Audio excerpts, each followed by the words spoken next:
জয় গুরু জয় মা। গীতামৃত চ্যানেলে সকলকে স্বাগত। আমি আলপনা, আবার একটা নতুন ভিডিও নিয়ে। আজকে মা বিপত্তারিণীর পূজা। মা বিপত্তারিণী হলেন দেবী দুর্গার একটা রূপ। পরিবার ও প্রিয়জনদের সব ধরনের বিপদ আপদ থেকে রক্ষা করার জন্য ভক্তি ভরে এই ব্রত পালন করা হয়। আষাঢ় মাসে রথযাত্রা ও উল্টো রথের মাঝের মঙ্গলবার বা শনিবার এই পূজা অনুষ্ঠিত হয়। এই পূজায় 13 সংখ্যার বিশেষ গুরুত্ব রয়েছে। 13 রকমের ফল, 13টি ফুল ও 13টি মিষ্টি মাকে নিবেদন করা হয়।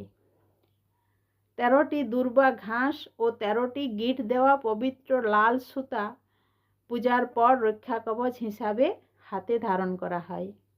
আর শুদ্ধ বস্ত্রে উপবাস থেকে মায়ের ব্রতকথা শোনা এই পূজার অপরিহার্য অংশ। অবশ্য যে কোনো ব্রতের ক্ষেত্রেই ব্রতকথা পাঠ বা শ্রবণ করতেই হয়।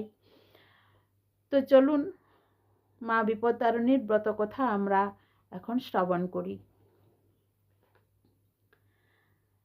বিদর্ভ দেশে এক রাজা ছিলেন। তার রানী খুব ভক্তিমতী ও স্বামী ভক্তি পরায়ণা। রানী নিষ্ঠা সহকারে বিপত্তারিণীর ব্রত করলেন। এক মুচিনির সঙ্গে তিনি সই পাতিয়েছিলেন। মুচিনিকে তিনি প্রায়ই নানা রকম ফল ও খাদ্যদ্রব্য উপহার দিতেন।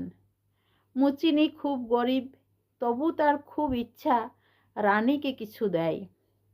রানী রোজেই বলেন যে একদিন তোমার কাছ থেকে চেয়ে নেব, কিন্তু চাওয়া আর হয় না।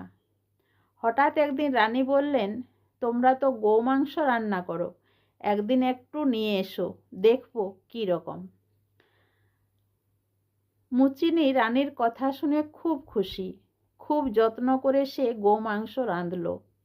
তারপর কাপড় চাপা দিয়ে রাজবাড়িতে এনে রানীকে বললে, গোমাংস এনেছি। রানী তো আর খাবেন না, শুধু দেখবেন, তাই যত্ন করে ঢাকা দিয়ে রাখলেন।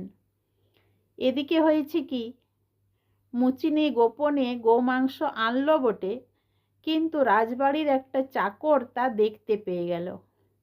সে রাজাকে এসে সব কথা বলতেই রাজা এসে রানীকে বললেন, মুচিনি তোমাকে কি দিয়ে গেছে? যদি আপত্তিকর কিছু সে রেখে গিয়ে থাকে, তাহলে আমি তোমার শিরচ্ছেদ করব। রানী বিপদে পড়ে ভয়ে কাঁদতে কাঁদতে এক মনে মা বিপত্তারিণী দুর্গাকে ডাকতে লাগলেন। মা বিপত্তারিণী দুর্গা ভক্তের আকুল কান্নায় স্থির থাকতে পারলেন না। রানীর কানে কানে বললেন, দেখো গে, সব ফুল হয়ে গেছে। রানী তখন রাজাকে সেই ফুল এনে দেখালেন। রাজা চাকরকে তিরস্কার করলেন। মা বিপত্তারিণী দুর্গার কৃপায় রানীর বিপদ কেটে গেল। সেই থেকে এই ব্রতের কথা চারিদিকে প্রচার হলো।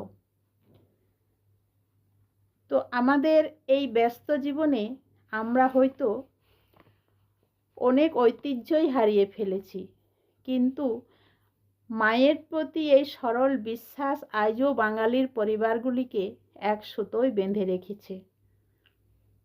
মা বিপত্তারিণীর কৃপায় সকলের জীবনে শান্তি, সুখ, মঙ্গল হোক।